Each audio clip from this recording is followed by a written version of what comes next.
ladies and gentlemen. Welcome at the Risk and Resilience Online Festival. We made it. I believe that we have already over 400 people that subscribed to this unique online festival.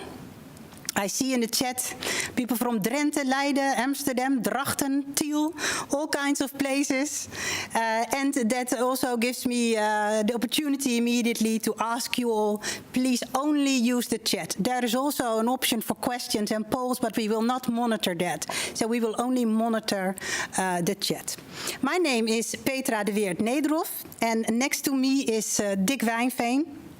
And he deserves to be introduced to you first, because he's the reason that we are all here today. Dick is the team leader of Professional Learning and Development Department at the University of Twente, and the brain behind the Risk and Resilience Festival, as it has been running in a physical form already since for 3 times. And this is the 4th time, and this is the first online version. Dick Wijnveen. I also would like to tell you that in this studio, actually, we are at the University of Twente in a building, and in this studio are 3 more people present, and you will see them a bit later. First of all, Professor Marielle Stoelinga, the scientific leader of the Master of Risk Management. She will come in about 10 minutes. And 2 students of the Master Risk Management, Mandy van den Broek and Kim Boonstra, and I will introduce them a little bit later to you in more detail. I am a teacher in the Master of Risk Management. I teach innovation and risk management and organizing risk management. And that is also actually my job here at the University of Twente, because I am a professor in organizing innovation. I would like to now introduce the program to you. And I believe we have a slide, yeah. And you can see that there will be an opening, an introduction to this program by Dr. Mirjam Bult-Spiering. And Mirjam Bult is our vice president, and she will give a short introduction. After that, we will have 2 roundtables. One is about the impact on managing risk after the crisis, and the other is on the impact on managing resilience. There will be some breaks, there will be some musical diversion also by famous Dutch singer, but you will experience that later on. After each roundtable, there will be a reflection by Mandy and Kim, and around 6:15, this first day will be closed. But let's first not wait longer and go to our first guest speaker, Mirjam Bult. Yeah, thank you, Petra. Hello, Mirjam. Thank you. I do not see you yet, but I think that the participants see you. Welcome. You are the Vice President of the University of Twente, and we have invited you to open this festival and perhaps reflect on corona, the impact on education and research, some lessons learned, and how you are dealing with all of that. I would like to give you the floor, and if people have questions or reactions on to Mirjam's introduction, as I said, please use the chat. Mirjam, the floor is yours. Thank you, Petra, and thank you, Dick, as well. Yes, after the crisis, how about a university? 10, 10, 10. That is what Jo Caudron stated when I spoke to him in April. He's the author of the Dutch Management Book of the Year 2020, and the title is in Dutch, De Wereld is Rond. And what he meant by 10, 10, 10 is that the educational changes that were foreseen in 10 years happened in 10 days due to the corona crisis. And he stated that if this crisis lasts for 10 months, the change will have a structural effect on our educational and business model, regardless of what our vision is. And we are on this road now for 8 months. And I talked to Joe Caudron because I felt the need to keep an eye on the long-term developments and our long-term goals, next to our day-to-day crisis management. Like all of you, also we as an executive board have to work hard these times. Many solutions, rapid decisions are asked from us for the short and the midterm. And those questions are most compelling. And at the same time, we also need to keep an eye, a sharp eye, on long-term developments and have an impression of where we want to arrive. Precisely because that perspective must also be included in decisions of yesterday, today, and tomorrow. And I personally believe that this is the value, especially we have to add as board members. But where to start? In a BBC Talks interview, Professor Harari, a historian and philosopher that is read and appreciated by a wide audience, gave us some good news. Science nowadays, he says, is the most trustworthy authority. It used to be a strong man, so that's quite an improvement, I'd say. He also recognizes the corona crisis as the biggest crisis of our lifetime, which is a recognition for the headaches caused by the major challenges that we're facing right now. But Harari also mentioned the ability to hack human beings as the most crucial development in the 21st century. And this might very well mean that knowledge can be plugged like ransomware. And that suddenly makes the relevance of universities a lot less prominent. As a university, but also as an association of Dutch universities, we created a crisis management structure that I think in general has been very effective to deal with corona in education, research, and knowledge transfer.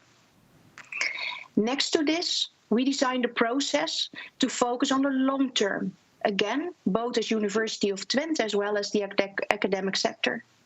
And we use scenario planning techniques, not to predict, nor to produce dream images, but to stimulate our thinking about the future with great uncertainties.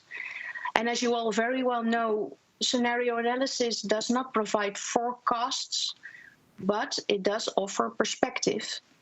And it can reveal choices that lie ahead. And with these choices, we should respond not only to the effect of this pandemic crisis, but also to its underlying causes and the extent to which we expect a structural effect. There comes the 10 again. Certainties from our perspective are further digitization, recession, the importance of knowledge and expertise, the importance of health and care. But uncertainties have to do with the response of individuals to insecurity and the economic focus that we will choose, further growth or broad prosperity and well-being.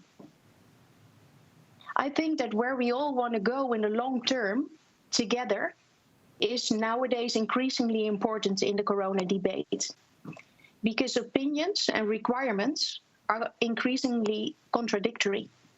And everybody, and I really say everybody, is looking for a perspective, hope, if you like. In our long-term scenarios project, we found that the corona crisis has shown our university's unique strength, and that's something that we must hold on to. It has to do with freedom. We are independent guardians of knowledge, infrastructure. Our campus is a safe haven, or should be a safe haven. Our quality. Our universities perform worldwide in a top league. Our integrity as academics, where collaboration prevails over competition in the end, and the accessibility, so we do not further increase the prominent social divide. We also found that we need to focus, to create a sharper focus, a focus on new solutions, strengthening earning capacity, safety and security, and a broader development of our students and staff. As the University of Twente, we just finished a new strategy, Shaping 2030, by the end of 2019, and our scenario analysis showed us that this Shaping 2030 strategy seems to be quite future-proof. But still, we have to rethink priorities, especially how we position them in a timeline. So we still have big questions that have to be answered. How does this social distancing affect our social needs? How dominant will perception of safety and security be, for example? And how fast will big tech players disrupt our educational business models? I sure hope that you can help us find at least glimpses of answers, so we really can stay prepared. I wish you a very joyful Risk and Resilience online festival in this particular setting. All the best. Thank you very much, Miriam. And thank you for those very inspiring words. We know that in the two round tables, two of your professors, Marielle and me, will host each a table with speakers from outside the university. But I know that in the last day, on the 5th of November, you will be back, and also some more people from our own university, also to look at solutions that come from Twente, which I think is also very important, because the Risk and Resilience seminar originates here. So for now, I would like to thank you for this. I will take with me the 10-10-10, and especially also your Harari quote. And no doubt tomorrow during the parallel sessions, a lot of people will say that science nowadays is the most trustworthy authority. And therefore, it's also only fitting that we do this from our university, and that we can involve also scholars from around the world that were here in person in previous seminars. Thank you, Miriam, and I look forward to seeing you back in the panel on Thursday. So then it is time for me to take a different place at another table. I would like to give the floor to Marielle Stoelinga for the first roundtable on managing risk. Yeah, welcome everybody. I'm excited to be here, and I'm also even more excited to host three guests. Professor Ian McCarthy, Professor Joseph Euman, and Professor Terje Even, who have some very exciting statements to defend. But first I want to ask them to very briefly introduce themselves. Professor McCarthy. Hello, everybody. Wherever you are in the world, my name is Ian McCarthy, and I'm in Vancouver, Canada. I'm a professor of technology and innovation management, formerly a Fulbright scholar. I'm also formerly a professor of industrial engineering at the University of Warwick, and I look forward to the discussions with my fellow speakers and participants. Thank you. Then the next speaker, Associate Professor Joseph Euman. Can you also please briefly introduce yourself? Yes, good evening, everybody. My name is Joseph. Very pleased to be here. I'm joining you today from Copenhagen, where I'm at the Technical University of Denmark, and I'm the founder and coordinator of DTU's Risk Lab. Thank you. Then last but not least, Terje Even. Please also introduce yourself. Thank you. My name is Terje Even, yes, and I'm professor of risk analysis and risk science at the University of Stavanger, Norway. I've been working on various topics of risk over the years. Now recently, let's say the last 20 years, I've been working on more the foundations of risk science, also including aspects of resilience. Thank you. Thanks, all three of you. And all three speakers have prepared a statement that we will be discussing today among the speakers, but also with you, the public. Everybody can vote for the statements. And what we'll do is we'll first vote, see what you think about these exciting statements, then discuss them, and then have a second round of votes, see how many people changed their opinions, how much the discussion has been contributing to some different and new insights. So the statement by Professor McCarthy is that risk and resilience management are essential to realize a shift from a closed society to a new open society. And you can vote by going to wooclub.com, risk table, and there you can see if you agree or very much disagree with the statement, whether or not our risk management is essential for this shift.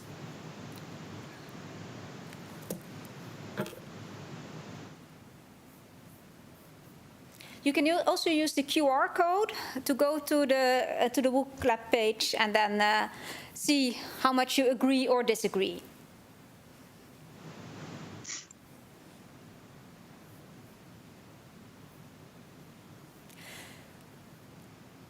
So if people are done, then we can go to the next statement by Professor Joseph Eumann, who says, risk is a feeling, so risk management is essentially trust management. And again, you can vote via WooClub.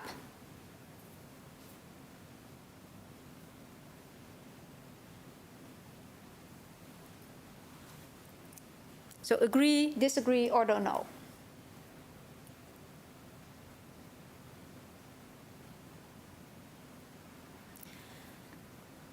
And finally, the last statement by Professor Even says, resilience is important, but risk management and risk science are much more.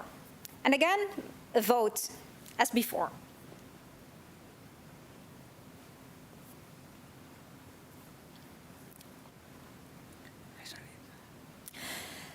So those were the statements, and now I'm happy that to give the floor to each of the three speakers to clarify their statements, to defend it, to see, to provide arguments supporting that statement. So the first speaker, Professor Ian McCarthy, why do you think risk and resilience management are so essential to realize that shift from the closed society to a new and open society? I'm very curious.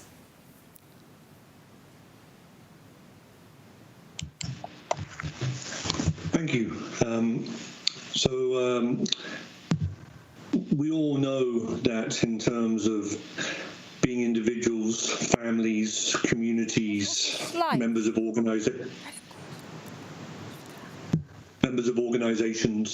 that we've spent the last 8 months closing down, locking down, protecting, buffering, in terms of trying to keep going in terms of, and we've drawn upon, and we've, in areas of science, in areas of the economy, in areas of education.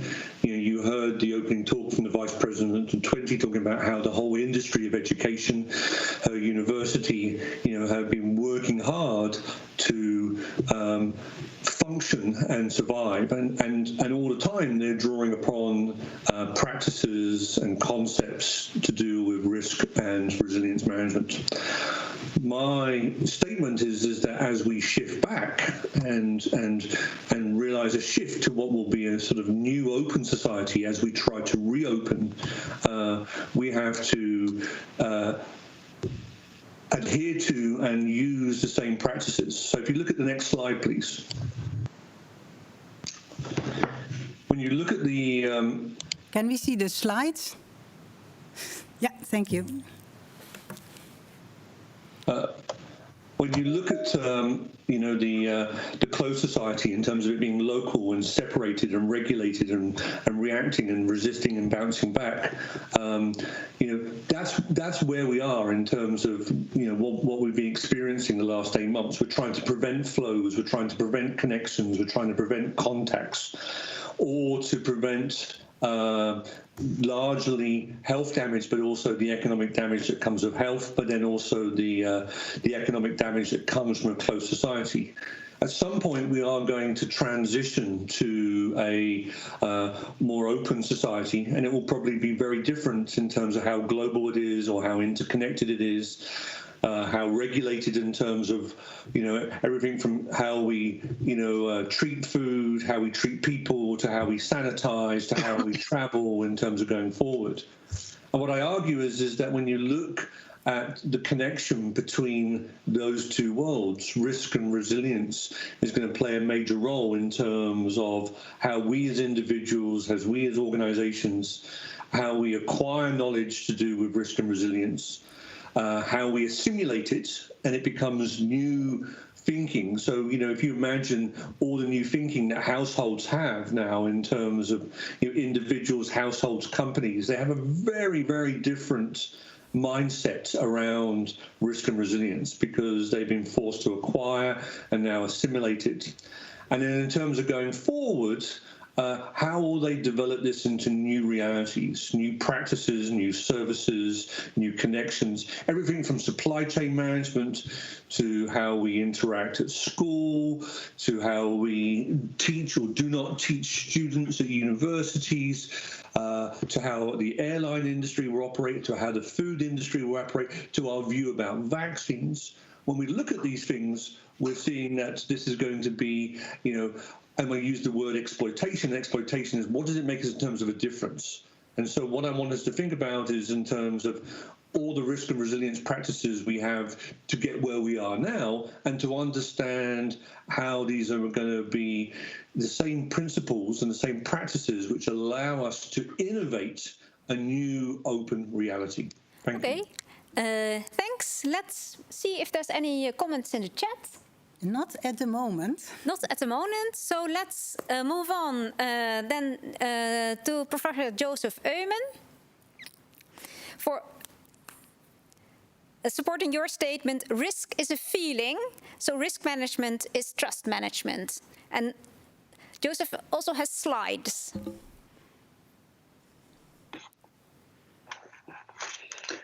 All right. I'm just going to start. I can't see my slides right now, but I think I remember them. So if you see my slides, there is a little note on there that says, don't listen to Terje. He's going to tell you that risk management is a science. And I said, maybe I should have said it's also an art. And part of that, and let's explore that intersection a little bit between the art and the science. And if you want to start at a point where, let's say you walk into a meeting with your risk analysis, and the question is, you have your nice spreadsheet, you have all your figures in a row, and you start presenting them. You may have made the experience that not a whole lot of people care about listening to all those figures. And it tends to get worse as, the bigger the audience gets. And a lot of the time, the question then not becomes, what are all your figures, what are all these stats that you have? But the question becomes, that guy presenting, Joseph, can I trust him? Do I believe that guy? And if I answer that with a yes, then maybe I start looking, at the figures that I brought with me. So if we go to the slide number 5,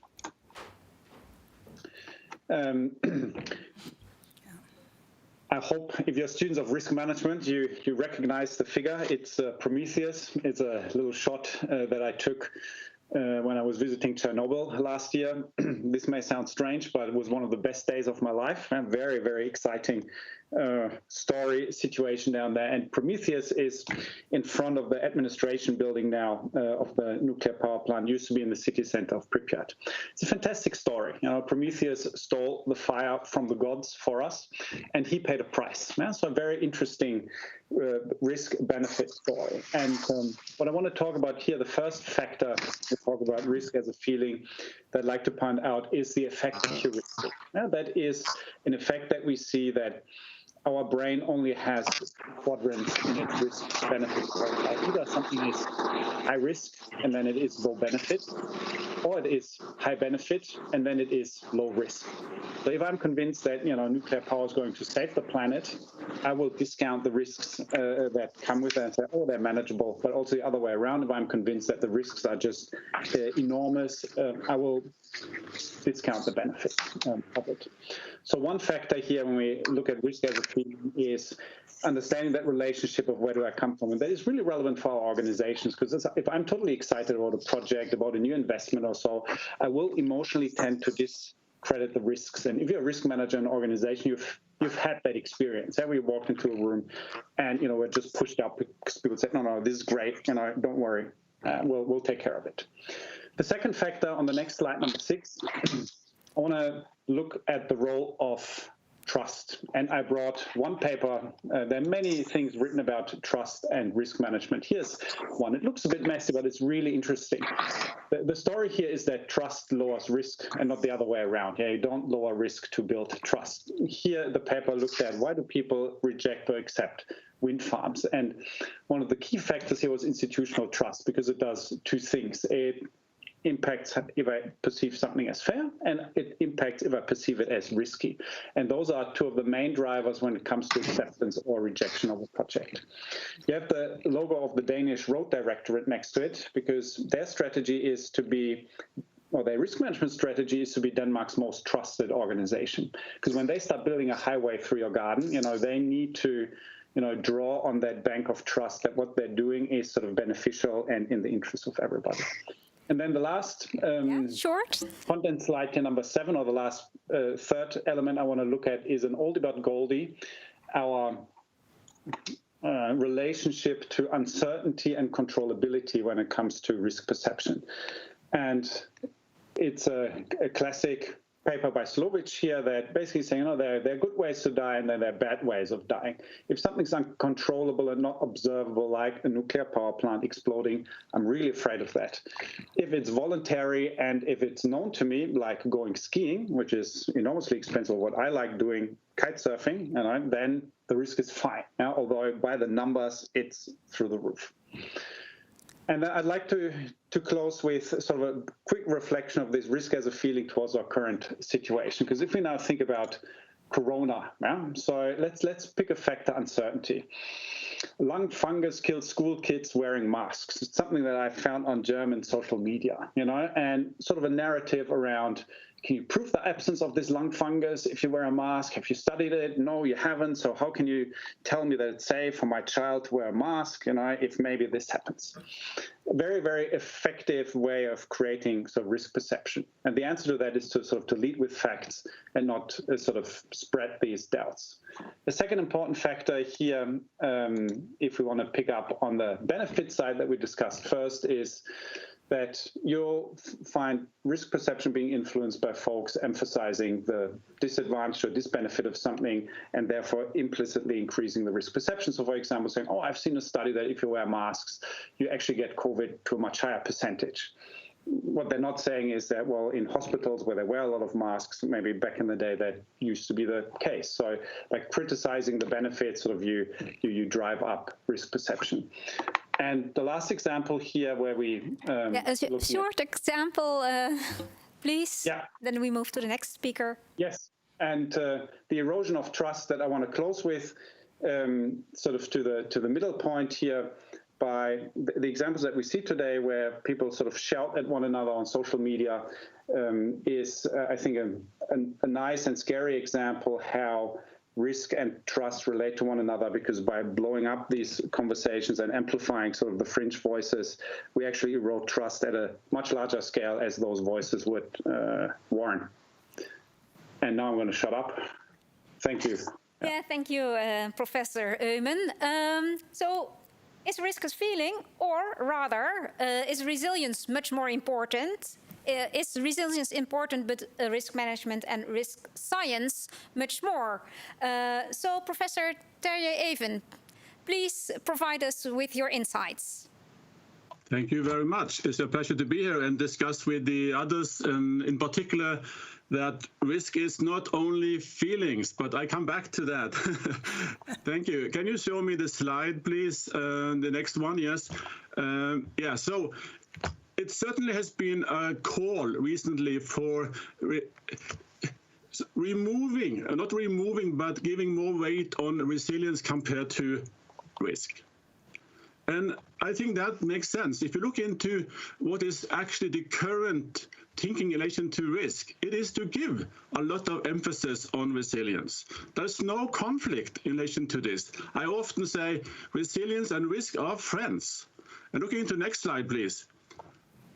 I mean, if you think about the bow tie, obviously you all know about the bow tie, and it's really capturing all the aspects in relation to handling risk or assessing risk in particular, from the event, whatever that is, and the causes and the consequences. And if you think about resilience, is looking back to the bow tie, if you think about the resilience is coming into play when you have that the disturbance, that stress, that event, and coming back to normal functioning level. So certainly then resilience is an aspect of risk. Next slide, please.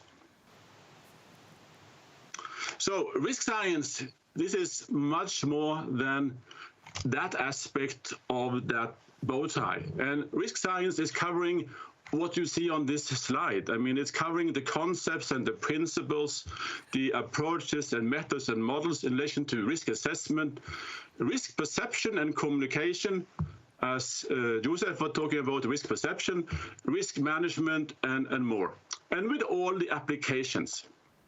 So next slide, please. Can you show me the next slide? Yes. So let's give an example about what this is all about in relation to risk understanding as an example. I mean, in relation to coronavirus, we have been talking about risk in all different ways. But what is risk then in that context, and how should we best describe risk? Yeah, risk science provides guidance on that. Next slide, please. And for example, you often see that is covered by a risk matrix. Risk science would say that this is a very bad way of communicating risk in most cases, because you don't really capture the specter of consequences or impact levels. If you think here about one example here is this pandemic is giving only one place on the impact, but you can have a specter of consequences, some more severe than others. And also the likelihood is not only a number, you have different knowledge support, for some strong, for others weak. That should be reflected. Next slide, please. I'm coming to the end. Yes, this is interesting. The difference between risk perception and professional judgments. And I think that we all agree that risk perception is affected by feelings, but there are professional judgments which are not reflected on relation to feelings. And if you go back to March 2020, this year, or February actually, we can read from in New York Times or other places that the coronavirus hits all the hot bottoms, new and unknown, delays in effects, lack of control, etc. And the risk is amplified. The risk is amplified. But there's also more than that. They're saying the risk is you have a potential for overreaction. But how can you have overreaction at that point in time when the uncertainties are so large? I mean, who has the truth about the risk in relation to COVID-19 in March, February? So overreaction is a dangerous word in that point in time. Next slide, please. So you have to really, important to stress that risk science also explains that lay people's risk perception is not only about feelings, also capture conscious judgments about uncertainties. You agree, Jacob? Josef, you agree about that? Because sometimes that's very interesting, because it actually captures aspects of uncertainties not reflected by the professionals. I think we agree about that. Okay, next slide, and now coming to the end. And that is simply that in relation to to this COVID-19, we have seen an actually a mixture of adaptive risk handling and which is based on precaution thinking and science. And that makes sense. Some people believe that or seem to think that there's a conflict between precautionary measures, precautionary principle, and science. That doesn't make sense. If you think about in March again, science didn't provide the answer. Uncertainties were too large, but we had to make a decision. And because we're facing a serious threat. And a risk science applies, and we have to make a decision as politicians. So therefore, I would say, coming to the end, that we need to be informed by science, but I'm happy that we have politicians that see beyond science, because science is not the truth. Science provides judgments about the truth, and it's more or less strong. In some cases, it's strong, sometimes it's weaker.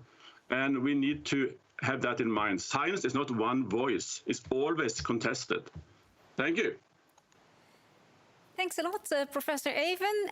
There is some questions in the chat. So Petra, can you please ask one of those? Yeah, I already I have one that is more a remark with more than one question from Martin, but I would like to start with Eric's question. And I think maybe everybody can say something about that, all three, because the question is, how do you create or keep trust with increasing polarization in the world? And I think it has to do with both Ian, Terje, and Joseph, but Marielle. Yeah, Ian, how do we keep trust in this polarizing world? I think that we need to develop practices where if you are asked something and you don't know the answer, you just say you don't know. One of the ways to, in terms of, we live in a world where there's a lot of uncertainties and we have a lot of opinions and theories about what's to happen. But we talked about the value of science, and I think good scientists and a world that relies on good science to manage risk and resilience is that when you're asked to provide input, advice, everything else, don't be afraid to say, I don't know and I don't understand. That builds trust. Okay. But when you... So you're saying we scientists must admit much more, especially in this crisis, that we don't know things. What's your take on this, Terje?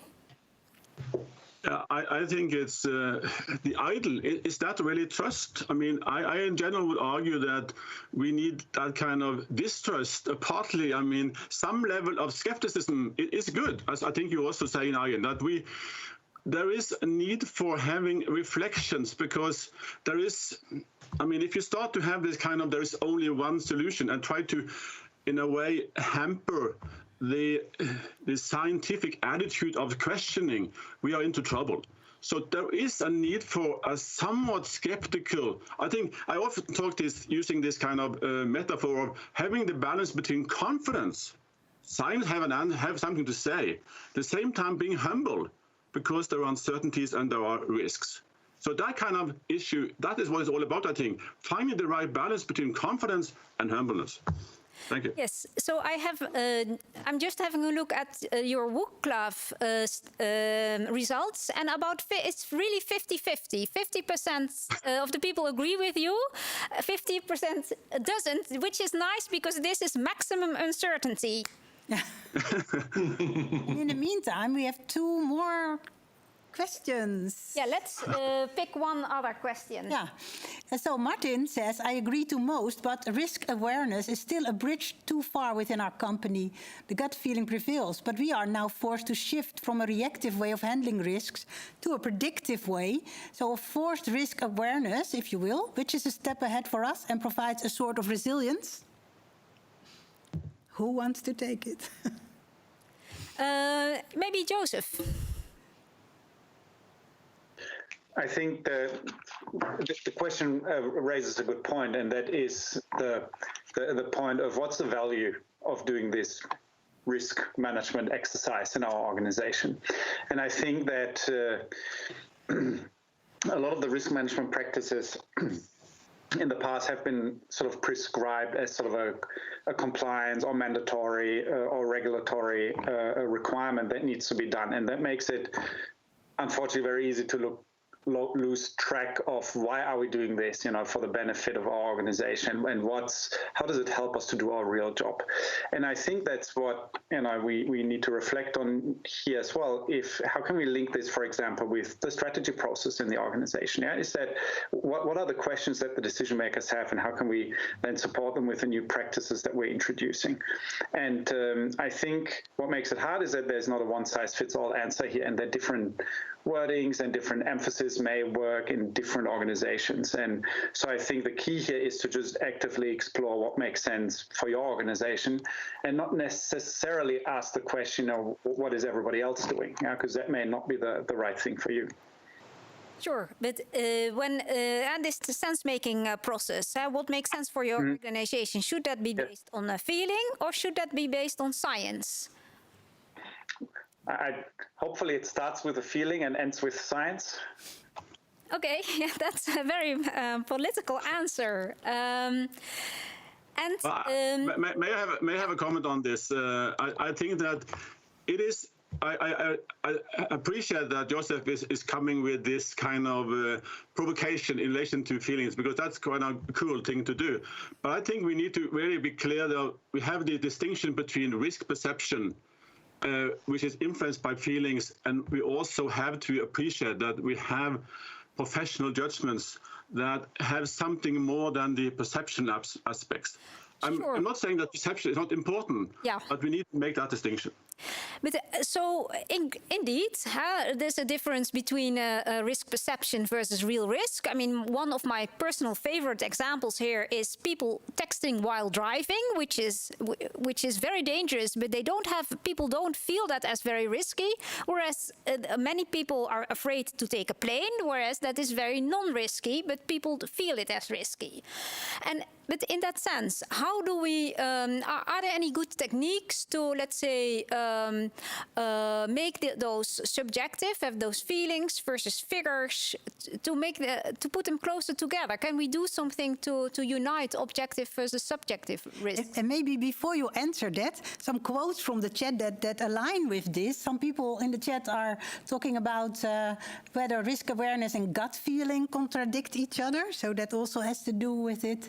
And whether if you have to take 100% of the decision with 50% of the information, which can also be subjective, maybe that can also be included in your reactions.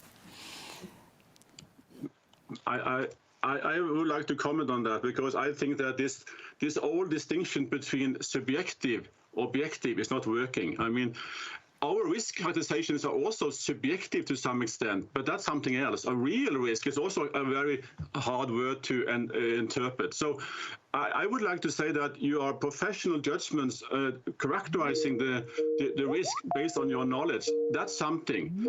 But and also the modern risk science is able to reflect on that by having a broader spectrum of understanding of what actually risk is and how to describe it. So I think that the distinction there is important to have clear, not talking about subjective as risk perception. Also, risk categorizations are subjective to some extent. Yes. But what about gut feeling of management or people within the organization? I'm reading from the chat. Can that sometimes be the best predictors of risk, or is that also dangerous? I have a feeling what Marielle would say. And I'm also looking at Wooklav, and many people agree with your statement, Professor Even. I think it's around, if I look at well, around 60-70% agree, and then disagree. Don't know. It's equally divided. Okay.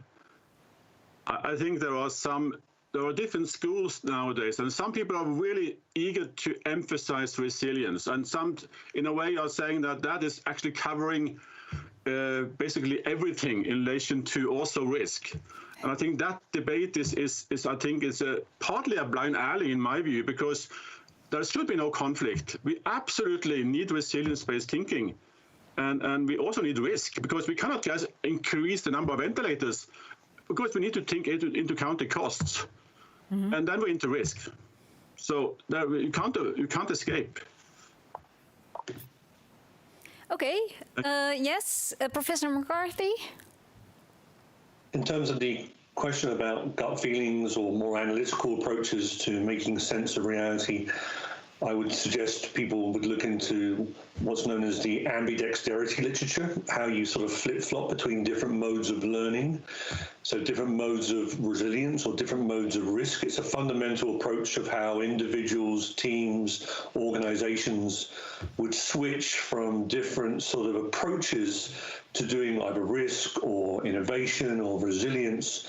And so it relates to that, and it's very difficult. And we tend to reward and be guided by the more conservative forms of risk management, or the more conservative forms, because they're more manageable and they're more tangible and they're more professional. It's harder to do the more proactive, risk-taking, experimental ones. They involve greater costs and they involve greater failures. So looking at the ambidexterity literature, which would be very useful for understanding that. But can you then give some examples how this would work in practice, or what kind of new ways of handling risks this brings about? Well, so first of all, it's being cognizant that there are different modes of risk, and then saying how much of our time individually as a team, as a company, am I dedicating to these two modes of risk? And am I, so is it 1 day a month or 2 days a month? Those are risk versus resilience, or what are they again? It can be both. It could be approaches to being, proactively risk or reactively risk or proactively resilient. Okay. So whatever your practices are, I would say society and life focuses us to do largely conservative, reactive, protective approaches to risk, and we don't get rewarded enough. And so how much you should do of the proactive type, also, it's not 50-50, it might be like 10% or 20% of your time, but how much you dedicate depends on how much turbulence there is in your world. If you work in a world where there's no change, it's steady, it's boring, then you really probably only need to work on reactive, conservative, protective risk and resilience. And conversely, if you're working in a world where there's massive change and uncertainty and you don't know what's going on, then you would need to know when to start early enough to actually accommodate reactive, more open, more exploratory approaches to risk and resilience. Mm-hmm. And you're saying it's key to quickly shift between those different operational modes and apply whatever mode is best given a situation, sometimes very, very protective and sometimes taking much more risk. Exactly. More proactive, more daring. Yes. Okay, thanks. That clarifies. Before I give the word to Professor Eumann, there's a few remarks in the chats. Well, I thought that I saw you, Joseph, because you are really, you really would like to comment. Sure, yeah. But I would like to read this thing from the chat, because it also has to do with what you said. Karina said, if people have the certain knowledge of when a lockdown would be implemented, so when, and have, say, 2 weeks in advance to prepare, would that build more trust and the will to adhere to measures?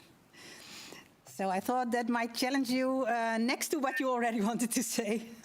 Yeah, no, it's a very good question. And I've been wondering the same, why would it be helpful if we had more clear, let's say, escalation schemes like they have in Ireland, for example, where there's a big table of, depending on what phase we're in, here are the things that we do. I think there are a couple of factors at play, but I think what would certainly help is that there would be more, it would be plannable, it would be known by the time that it happens, there would be less of a feeling of uncertainty. In the current lockdowns, for example, in the German conversation the last couple of weeks, they were very clear that it's a time-limited effort, so that, or time-limited lockdown, so that at least this component of, we don't know what's going to happen goes away. So I think from my feeling would be, or my assessment would be that yes, it would be helpful now, because it would be easier to would trigger less, let's say, less emotional reactions, because it's more accessible and more plannable and less uncertain to folks.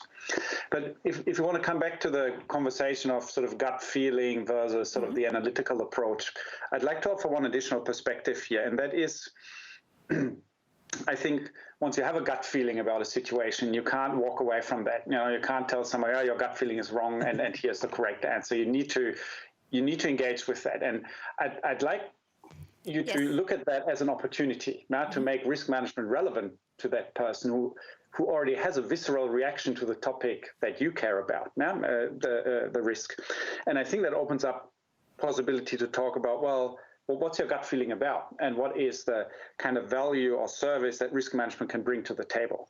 And as both Ian and Taya have said, we have a big risk management toolbox that can do a lot of different things for you. So if your gut feeling is about, oh my God, I'm afraid of the catastrophic loss or worst case scenario, great. You go ahead and talk about minimizing regret.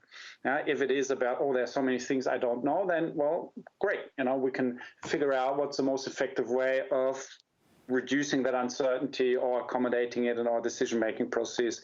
Or if it's around trust, again, that is something that you can do something about, but it requires a different, tools from our risk management toolbox to deal with that. So I think it's a completely valid. Yes, so what you're basically saying is take the feeling more seriously as something that exists in reality, and from there start the dialogue with people. What is really behind that fear, and is it Yes. But would this also work in these times to talk to people who deny that COVID exists in the first place, or who think that this was also a conspiracy by the Chinese government? I mean, those kind of extreme positions. And that's a really interesting field. If anybody works on that, the intersection of conspiracy theories and risk management, give me a call or send me an email, because I want to write a paper with you. There is, if we look, something everybody should Google is a debunking handbook. 2020 was just updated. And one of the key issues there is that if you have to react with empathy to people that have these concerns. You think they're the biggest idiots, okay, but you have to have empathy for the person without, accepting the conspiracy. Because only if on a human level, you establish a certain connection, is there any point in having a conversation at all. And only if they feel like you hear them and you take their concerns, you take it seriously that they're concerned. Only then only if that trust, that very basic trust is there, can you do anything about it. So yes, I think there's a very strong link there between the... Professor Even, what can risk management, risk science bring to the table here?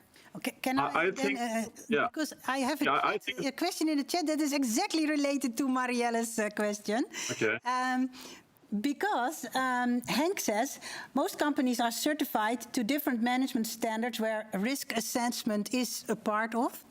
And he asks, do you have experience with the COVID risk assessment in relation to the risk assessment in existing management standards? Or what is your opinion on that related to what Marielle said?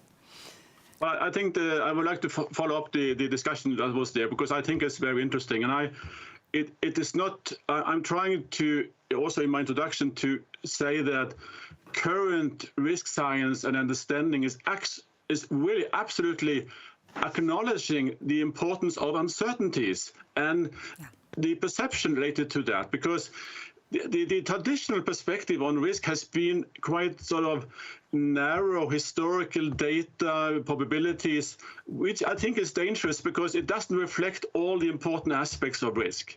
So therefore, the awareness that is capturing the gut feelings, all of that are capturing often important aspects of risk, and therefore need to be really taken seriously. So I'm online with Joseph on that in many ways, and I think it's really current risk science to go beyond that kind of old traditional-based risk management, which is still common out there. As risk scientists, we have work to do. Yes, that's really good. Good point. We need to do it better than has been traditionally done. Yes. And then, Professor McCarthy, do you have anything to add here? What about resilience? What about this open society? How does that fit in? I think going back to some of the earlier points, we live in a world, and I've done some research on this recently, which is where we're sort of dealing with misinformation and fake news and bullshit. And bullshit is a correct technical term in terms of distinguishing between lying and other forms of misinformation.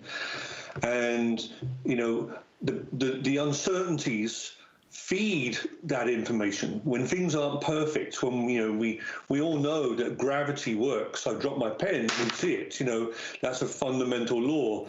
But the science around masks, the science around it's still very, very early and stuff. And so I think as scientists, we have to be more humble. We have a question in the chat. Ian, now that you're talking about us as scientists, I would like to quote Gerton, who has one of the first remarks, but I was just waiting for a moment to bring this in. Because Gerton said that showing doubt as a scientist, and also think back of the Harari quote that Mirjam Bult gave. Science is nowadays the most trustworthy authority. But Gerton says, showing doubt as a scientist gives room for selective shopping for populists. What do you think? I would say that gets exploited, and that's the reality. But I think you have to follow, going back to the original point by one of the speakers, we have to stick with truth and trust. That has to be our guiding, that will eventually float up, and if you have doubts, that's a form of truth and trust. The problem is so if I was to give you a made-up answer off the top of my head in a meeting like this, I'm not being truthful and trustworthy, in terms of I think that you have to live with the dark side and the bright side, and hope that the bright side floats up because it's based on truth and trust. You have to hope for that. But then, who decides what truth is? I mean, more skeptics will really believe the truth is that there is no COVID and that this is a conspiracy. So, then things become difficult. I think reality decides. If you are working in a hospital in Lombardy in northern Italy, people have to. If you say, I have lots of smart colleagues around the world. Deny this. That of course we have all this what we think facts, but still there are people who deny the existence of COVID, despite all the stories. And you have to wait for reality to come out in terms of demonstrating that. In terms of people still don't believe. There are many people who still don't believe we get things into the moon, and and they won't be convinced until they actually step on the moon themselves. And so, that's a reality in terms of, but you can't play the game of media and misinformation and counting. You have to be solid around truth, evidence, fact, and logic. That's what we're in the business in as professors. That has to be our grounding principle. Yes. Yeah, I see Professor Eumann shaking his head. No, I agree with Ian wholeheartedly, but I think we also have to acknowledge that this is not a level playing field. The thinking biases and our visceral responses to certain things are just biases towards creating perceptions of risk, or creating the perceptions of risk and uncertainty and nefarious motivations by actors is much easier to do than building trust. So building trust, on the other hand, is very, very hard, and that's why I think we see this erosion over the last couple of years.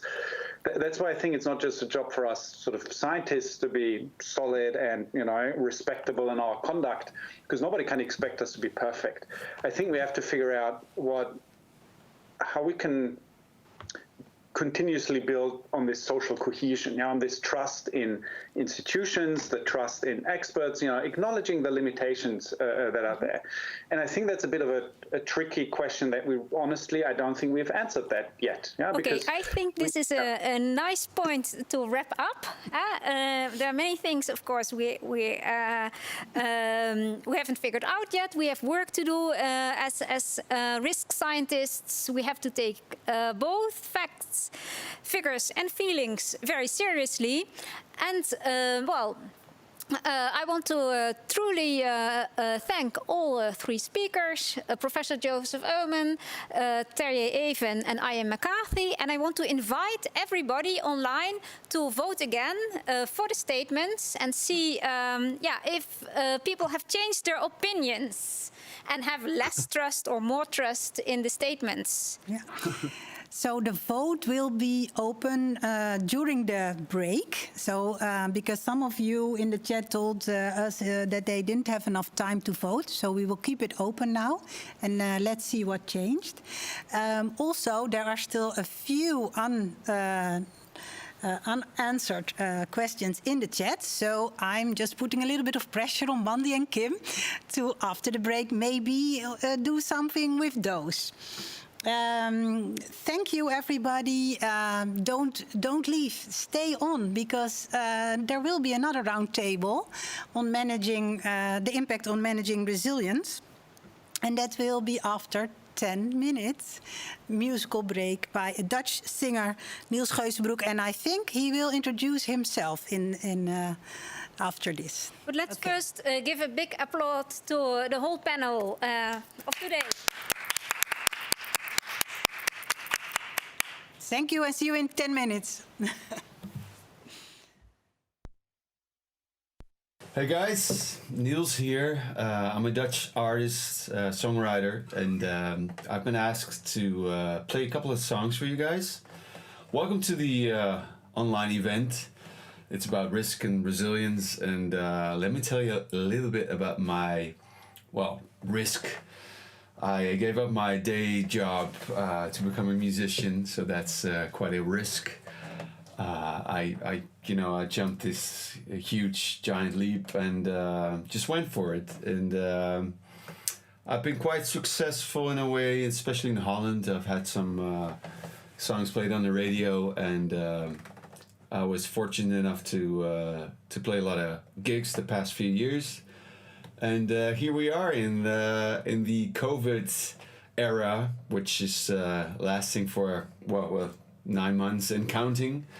Which brings me to the resilience, because here we are. I'm in my tiny studio, homebound kind of. All my gigs have been cancelled, so here I'm just trying to write new songs and come up with new ideas.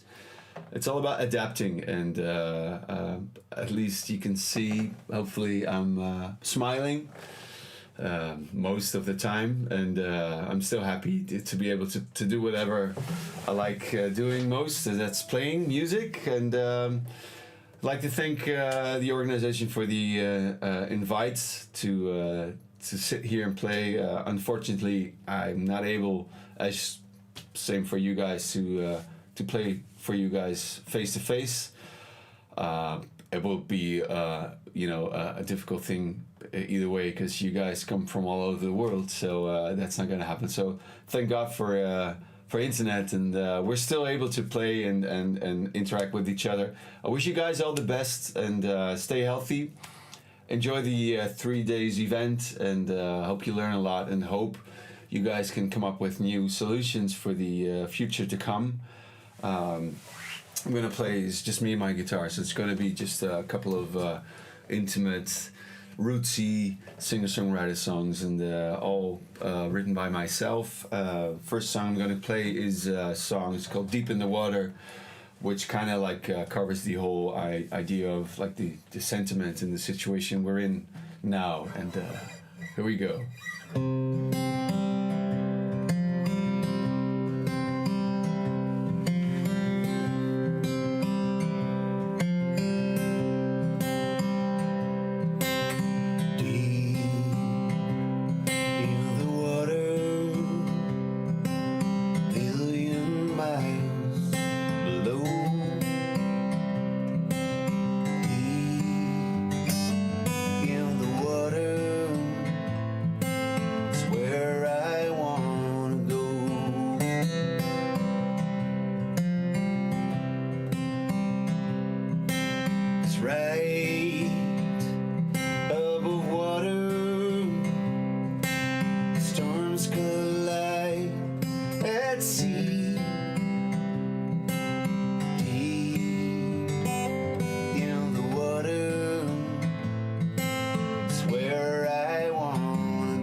So yeah, it's a song about laying low for a while, and it shouldn't be about being naive, because it's it's the things that are going on right now. They are real, but it's like if we just lay low for a while and things get better, we come out of our holes and whatever, and we'll pick up where we left, and you can fill it in. This is my latest contribution to the music world. Last release I put out a couple of weeks ago, and it's on Spotify, and it's released in Holland, but since the whole internet and all, it's for you guys to hear all over the world. So if you like it, just look it up, and if not, then hopefully you like this little bit. This new song is called Wow, Niels, that was a great set of two songs, especially for us. Bye-bye, and thank you very much. And then we are ready to start again. And I am here at this table with two students from the Master Risk Management, live. Kim Boonstra en Mandy van den Broek. Kim and Mandy, can you please introduce yourselves? Hello, I'm Kim Boonstra. I work at Rijkswaterstaat, the executive organization of the Ministry of Infrastructure and Water Management, and I'm a senior risk manager. Thank you, Kim. Mandy? Hi, I'm Mandy van den Broek. I'm owner of Voorsprong Consultancy, and we work a lot with risk management, operational risk, safety, and also food safety risk are the main topics. Okay. And you will give us a small summary and reaction of the previous section. I hope that we can also see some results from the last voting, but please take the floor. You have a full 5 minutes, so okay. Okay. Let us know. The summary of the first speakers, we started with Mirjam Bult, and she discussed about the 10-10-10. So it's interesting to see, will we have within 10 months new structural effects of the crisis? What will be the developments? What will be our new goals after the crisis? And how will the university be part of this new normal? After that, we moved forward to Ian McCarthy, and that was a topic that was very closely related to the topic of Mirjam Bult, and he discussed with us... can you please put on... Stop. We have to think about what will be if we shift back.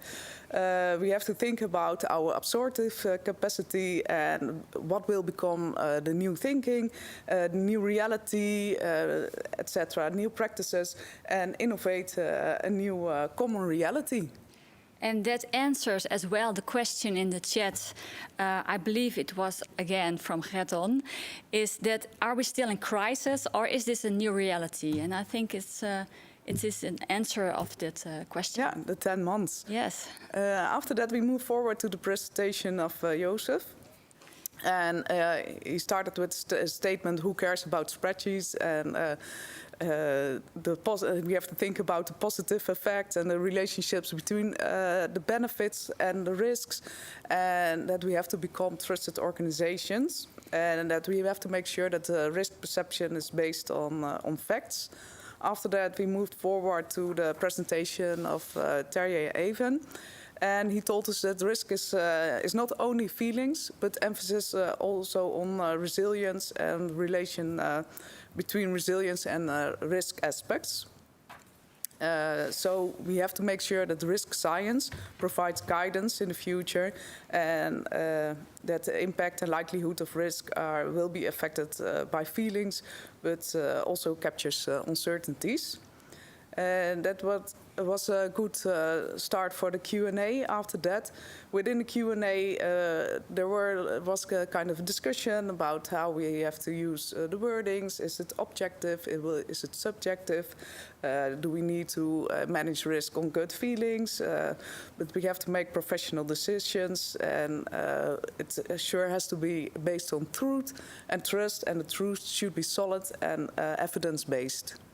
And that truth and solid and evidence-based is sometimes a strange paradox, where if you have an extent of knowledge, like scientists, and that as well in the chat was noted, that sometimes you have a paradox at how much more knowledge you have, how more doubt you can have, and things you don't know. And that was an interesting point of view in the chat, and as well from the Q&A. Yeah. So we are going into the final minute. And I see now that we have results over there. So maybe you can finalize it and also look at, okay, whose statement is supported the most? Whatever. 1 minute, and then we start with the next part. Yeah, I think one important point for the Q&A is also a reflection on the quality management within your own organization, and that you have to make sure that risk management is effective for your own organization. So that is no one answer fits all. You have to make sure that it fits your own organization. And I think that's a good point to go to the slides. Yeah, we just saw, but it disappeared again. But we saw actually that Joseph's statement was supported the most. Yes. So it's about trust, and risk is a feeling. Yeah. Okay, thank you very much, Mandy and Kim. You will be back. Welcome. Yes. After this round table. But I would like to now switch to the next point of the agenda. And if the slide if you can go one slide back, please. I hope somebody here. Yes, thank you very much. This roundtable is called Impact on Managing Resilience. And the speakers are Cornelius Heerstad, Stephanie Benninger, and Bart van Looy. I know all of them quite well. Stephanie was here just last year to speak. And I would like to give all of you 10 to 15 seconds to introduce yourselves briefly before I make my introduction on the theme. Ladies first, I would say. Stephanie? Great. Hi, I'm Dr. Stephanie Benninger. I'm an assistant professor at IE Business School here in Madrid, Spain. I'm also a Marie Curie Fellow, which is a fellowship with the European Commission. My research focuses on resilience and development at the nexus of business and communities and society. Okay. Cornelius Heerstad. Yeah, hi, my name is Cornelius Heerstad. I'm a professor for innovation management here in Hamburg, Germany, at the Technical University. We have been doing a lot of work on user innovation and more recently started initiatives on social innovation work and resilience. And I'm also running the Center for Frugal Innovation here that is looking specifically at innovations that are affordable for societies. Thank you. Bart van Looy. Hello everyone, I'm Bart van Looy. I'm professor in the University of Leuven, and I'm doing research on innovation, technology, high-tech, entrepreneurship. And since a few years I also became Dean of Flanders Business School located in Antwerp. And I'm not specifically focusing on resilience, but I see it as an inherent part of what ventures and business should be doing. So we'll see whether that would sound convincing later on. Okay, thank you. So the theme, again, impact on managing resilience. I believe that if anything what we've learned from the previous roundtable and what it has shown us is that especially nowadays and especially in facing the corona crisis, that risk and resilience go hand in hand. They are friends even, as Terje even said. And for this roundtable, I believe that it's important to stress that resilience is actually a multi-level construct. It's a lot of things. It's also a skill and all that. But you have to think of resilience on multiple levels. So the topics of the three speakers range from identification of innovations using the lead user method. Cornelius already mentioned that. In the case of flood resilience in Indonesia, to the level of company resilience, which is impossible without community resilience. Stephanie's talk, and Bart already said it, but in a way his talk about uncertainty and business model development also reinforces Stephanie's topic. All speakers have in common the link between resilience and innovation, I would say. And I would like to say a few words about that. First of all, the Dutch word for resilience is veerkracht. And that literally translates to feather power, and I always use this picture to show a powerful image of resilience bouncing back, and it is a sort of interesting balancing act. And realizing that resilience is a multi-level construct also means that there's an important role for the individual level. And I would like to say a few words about that, because some of you saw in the program that Marjolein Kanies was also going to speak, and she wanted to speak about this. She's one of my co-authors, together with Irina Nikolova, Isabella Hataku, and Koen Kuipers, on a paper that looks at the individual's coping capacity with regard to COVID-19. That is the extent to which individuals ruminate about the pandemic. And a Dutch word for rumination is piekeren. It's very important, of course, to know something about that. We tested our model and our results showed that positive events increase self-efficacy, which in turn reduce COVID-19 ruminative thoughts. So this whole positive idea, and that goes along with trust, that is very important. And it's in line with a call by the psychologist George Bonanno, who says, don't underestimate the human capacity to thrive after extremely aversive events. And how resilience works, that is nicely summarized here on this slide with a quote from Diane Coutu, who found that most of the resilience theories overlap in three ways. Resilient people possess three characteristics. First of all, a staunch acceptance of reality, a deep belief, secondly, that life is meaningful, and an uncanny ability to improvise, which is not unimportant if we're talking about innovation. And she says these three characteristics hold true for resilient organizations as well. So having said that, as an introduction to this round table's theme, impact on managing resilience, I would now like to switch to the first keynote speaker, Cornelius Herstad, who has not one but three statements to which I invite you to vote. And that would be the next slide. So we will give the statements one by one in this round table to give also a little bit more time. If you go to wooclap.com/resilience table, you will see the first three statements by Cornelius, and we will leave the vote open for a while Cornelius starts his 5-minute mini keynote. Cornelius, the floor is yours. Okay. Can I get my slides here, or? Yeah, the slides are there. I don't see them, but I trust you. Huh? Okay. Oh, okay, so the slide that says welcome is now on. Okay, good. So then go on with the next one, please. Good. So I will not talk so much about COVID here. I will talk more about other catastrophes here, and this is about our work we have been doing with the International Red Cross Societies over the last years here in building up resilience, for example, in combination with these floods here. So next slide. Yeah. So floods are, of course, a major problem here in many regions of that world. And there is all kinds of reasons behind that. Next slide.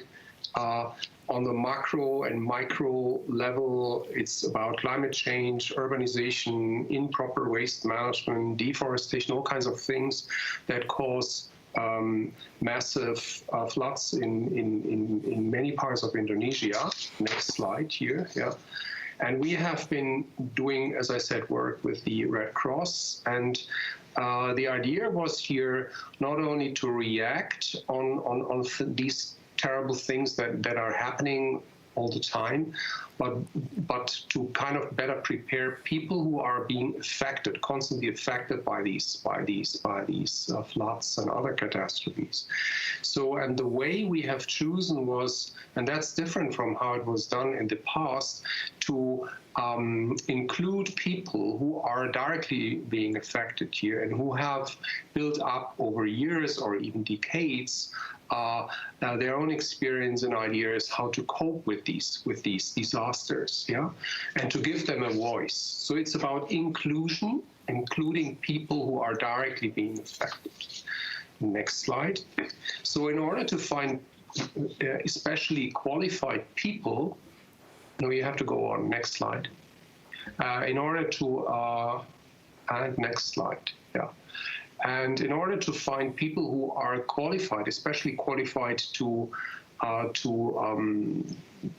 develop ideas or to give us ideas how these solutions could look like, we have used a very well-known method in innovation research or innovation management, the idea of lead users. So this is people, individuals or groups who face substantially before others or the bulk of the marketplace issues and problems, and not only are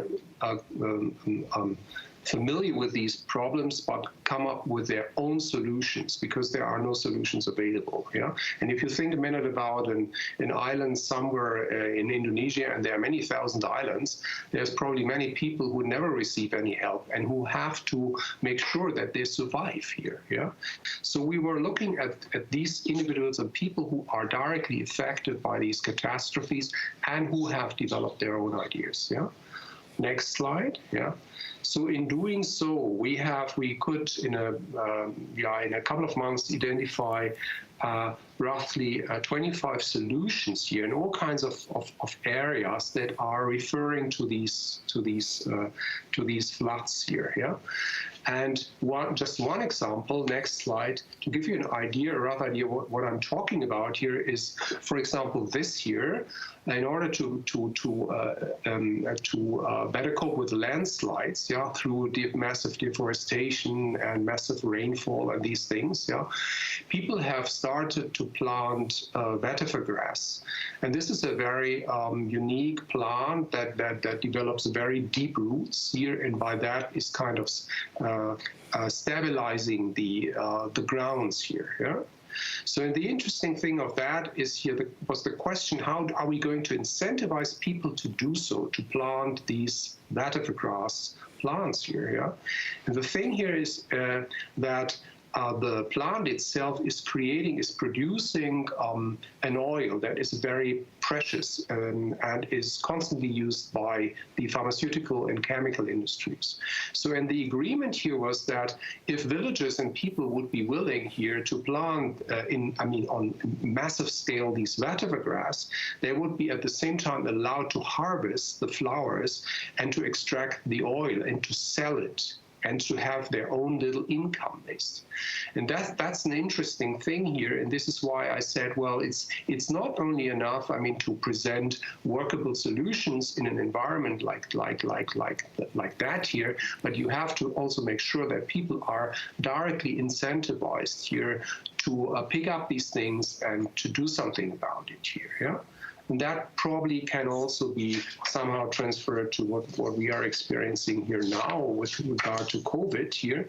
If you think a minute about how many individual ideas and lead user work has been started over the last months to come up with, for example, improved ventilators, or restaurants coming up with their own solutions to serve food without having direct contact to people, and all these other things.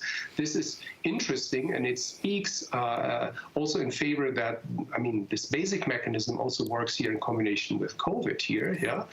But the point is that not too many people would know about that, and there are no mechanisms here on a larger scale to invite these people, yeah, to present their ideas, solutions, and work together with others, and to make use of the specific context here.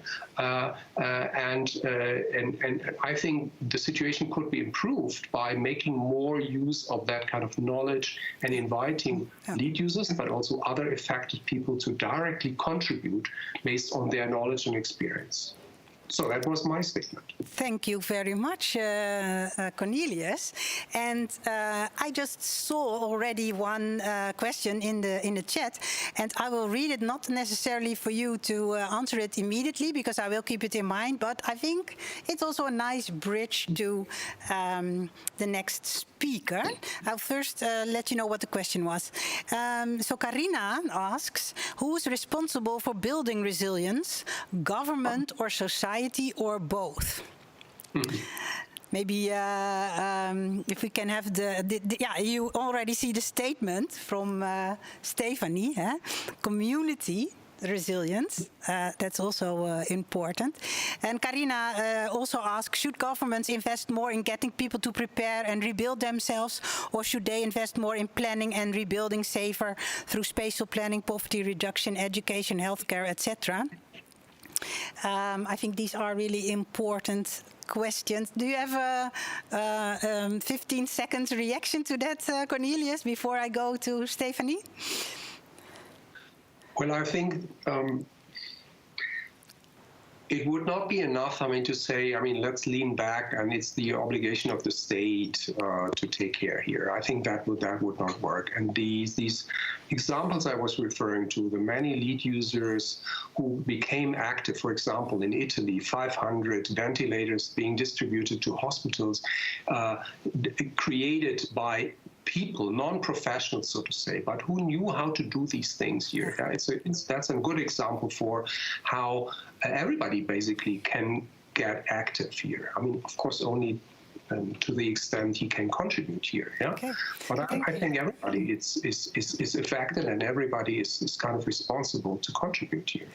Yeah, I think a nice bridge to the next statement, and we will get back to you in the panel discussion, but time flies, so please, people, vote for the second statement. Company resilience is impossible without community resilience, while Stephanie starts her talk. Great, thank you very much. So definitely that was a good bridge. I'm going to spend my 5 minutes arguing that our resilience is in fact a group effort. So if I can get the slides up, maybe they're great. So I'm going to specifically focus on the nexus of company and community resilience. So if we just click through. Seems like we're having some issues with this slide.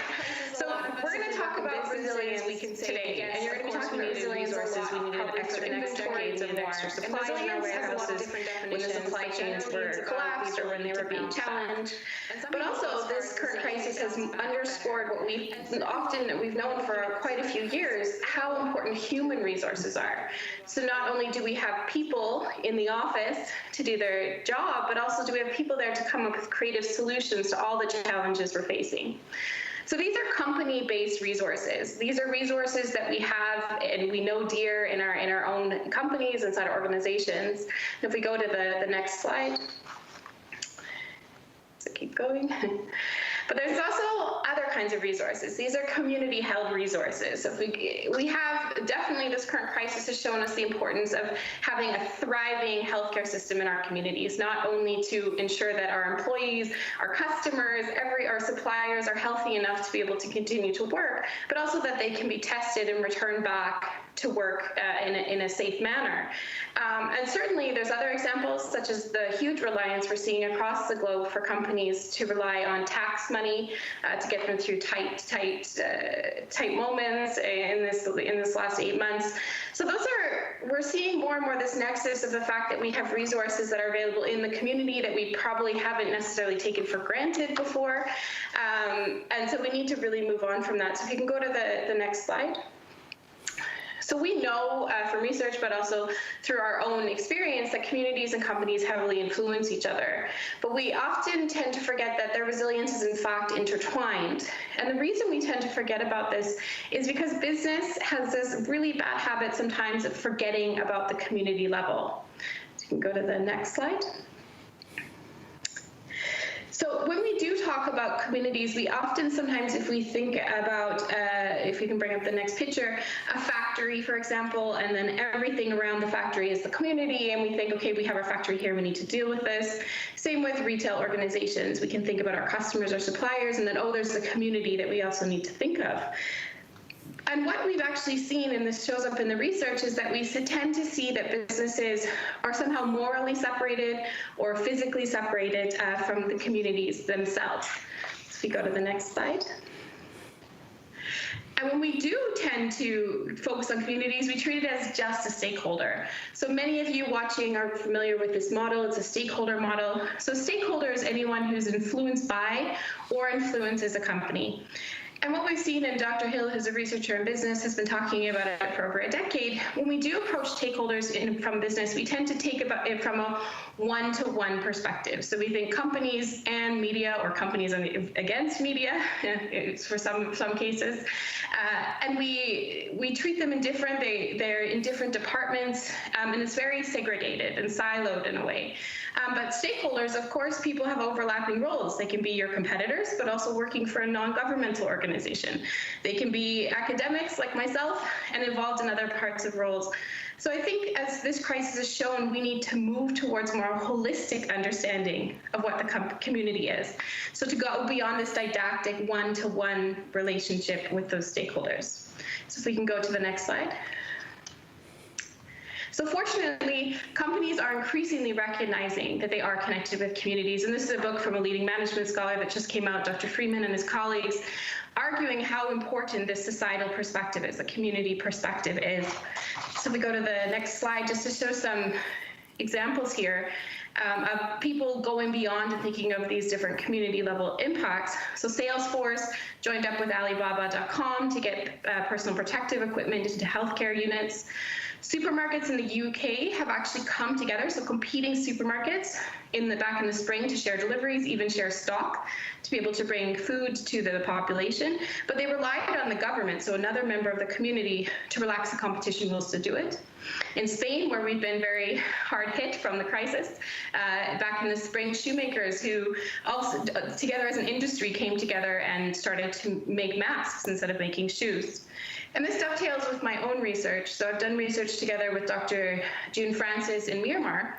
And this was just published, and we found that actually competitors on a market work together to share resources to be able to continue to provide food and to provide their services. And this actually supported market resilience.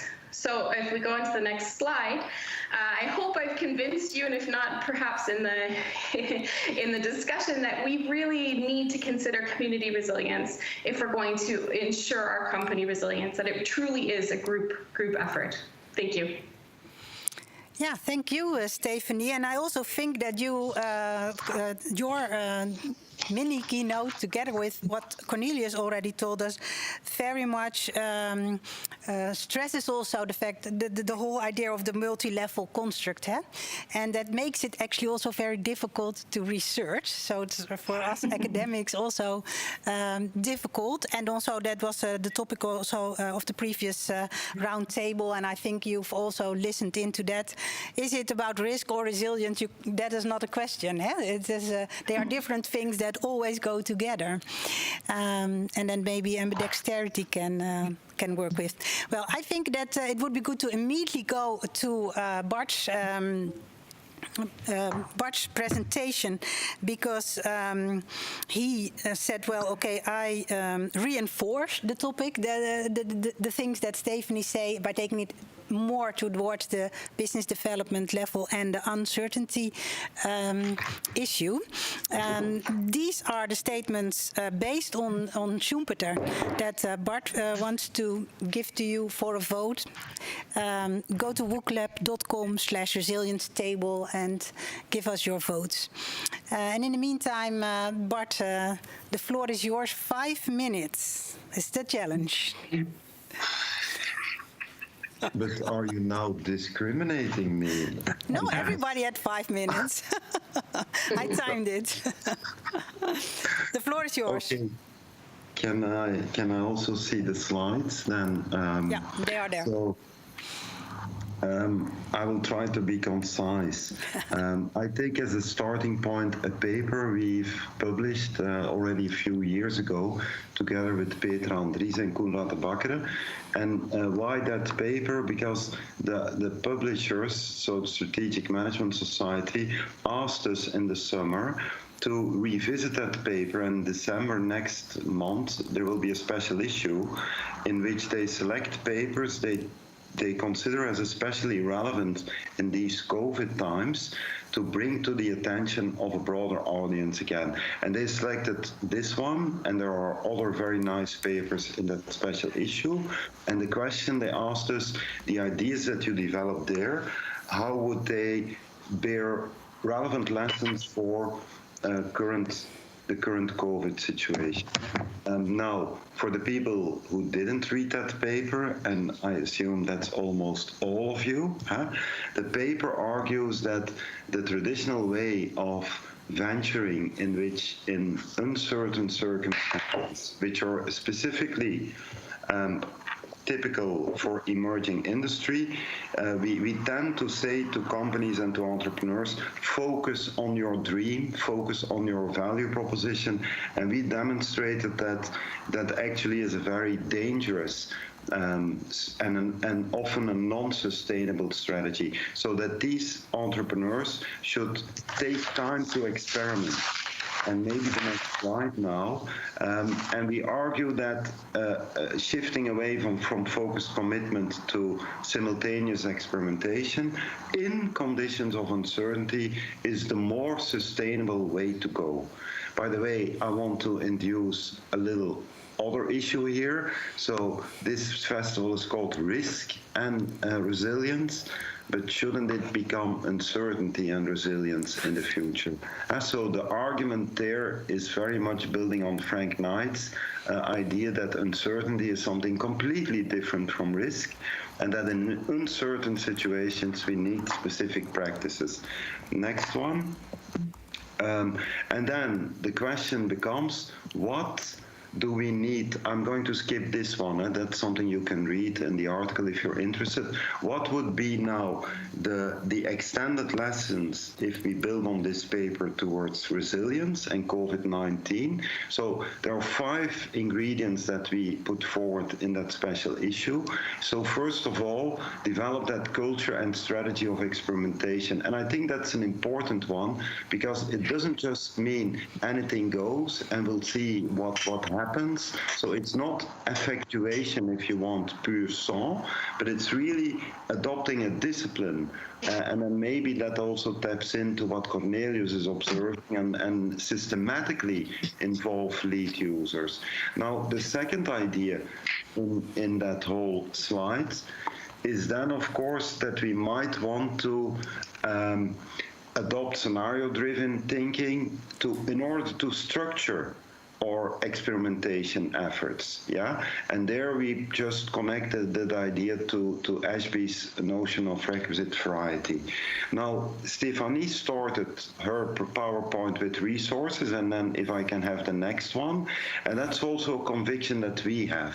So here you see that famous quote of Schumpeter, which is becoming a personal story now, which for some reason, don't ask me which one yet, that I've put it in my PhD, which is more or less 20 years ago that I defended my PhD. And this quote of Schumpeter is at the end of my PhD. Well, I'm now putting it back in again, and it resonates and connects a little bit to that idea of March. You need to do both exploitation and exploration, but maybe even beyond that, you sometimes really need to devote considerable resources without knowing where it might lead you to. And that is captured in that quote of Schumpeter, that actually by behaving like this, which is in the short term not cost efficient, not maximizing shareholder value, if you want, that in the long term is very instrumental to survive and to prosper.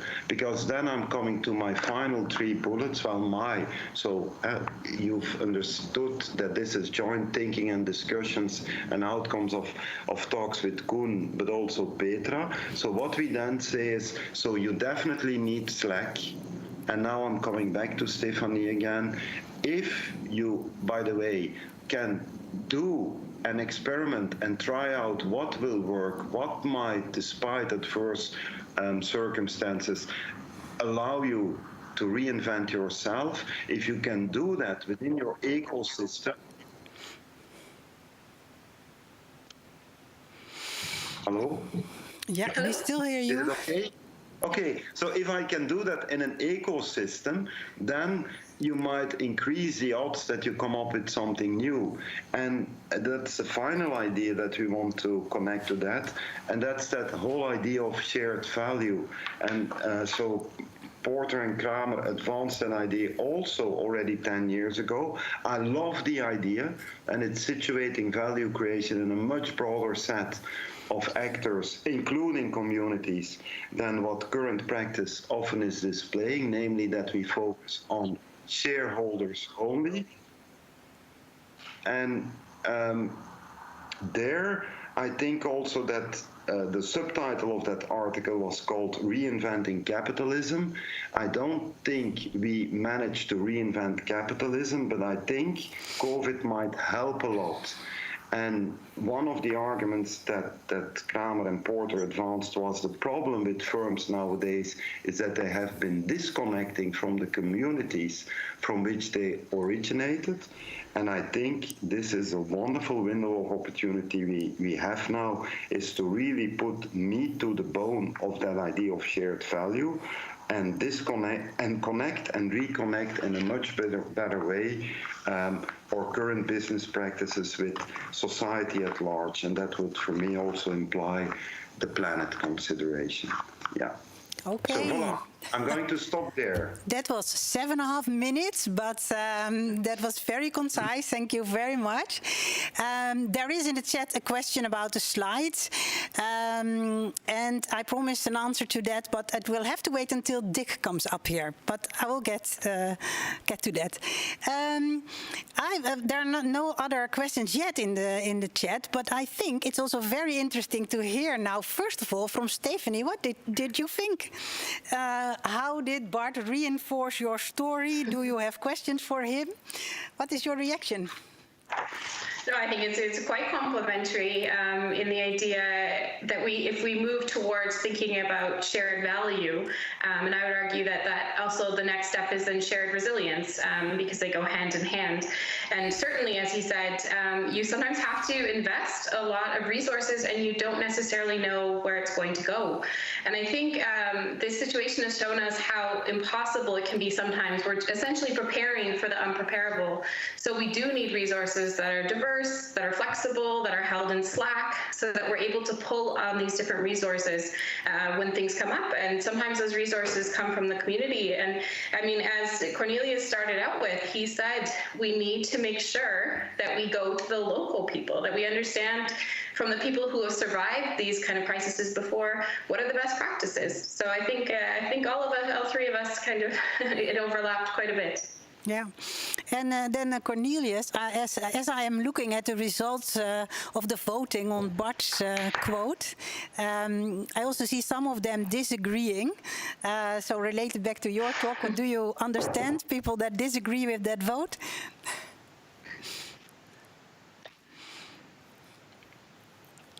the Schumpeter quote, actually. How dare people to disagree with that? Oh, this is Stephanie's. That's Bart's there, yeah. Oh, yeah, there's Bart, yeah. Well, no, I wouldn't know. No, I'm sorry. Bart, what do you think? I'm such a nice guy, I would never say anything. Okay. But Petra, can I see the results again? So everybody is disagreeing with Schumpeter. Is that correct? No. Most people are agreeing. Some of them are disagreeing. Only some of them. So it's not so important. Okay, there are some questions in the chat. Maybe first one for Cornelius. What helps us move from survival games that we see in many places around the world to shared resilience? What do you think? Also based on your research and experiences. Well, it's this willingness to include people at to a larger extent to share their ideas and share their solutions here. Yeah, and there have to be mechanisms installed for that. I haven't seen so much, at least here in Germany. Yeah. So it's here it's more that everybody is sitting in front of the computer or the television, is listening to the news and waiting what the government is now deciding, and the new measures and the hygiene standards and all these things that are constantly changing here. But I haven't seen anything in the direction of that people would be actively invited to come up with their own ideas or share ideas and so. And there are these mechanisms. There is, for example, innocentive.com, a platform where seekers and problem solvers here can share ideas. But I haven't seen any mechanisms here that are picking up this year on the larger scale here in combination with COVID. So I'm missing that a little bit, to be honest. So it's about the idea. I mean, it's the very basic idea of inclusion here, and give people tell people that their ideas and thoughts and experience matter. Yeah? And because there are probably many people out there who might have good ideas, but who don't see an opportunity to let others know about that. Yeah. Because they feel they're of minor importance, or it doesn't matter, or whatever. I think that's not good. What do you think, Stephanie? I also have a related question here, or maybe even a cynical remark almost that you could react to, who says, Paul says, shared values, isn't that a theoretical concept which doesn't work in the real world? You can all react to it if you want, but Stephanie first. Stephanie, we can't hear you. Yeah. So I do feel that it's a fair comment. There is so many examples, and I think we could all spend the next week talking about all the examples where shared value hasn't materialized. And I think what we are seeing, some of the impacts right now in society of this crisis, is the fact that we haven't invested in that. We haven't invested in the idea that we are all in this together. And certainly, in most cases, we are all in this together.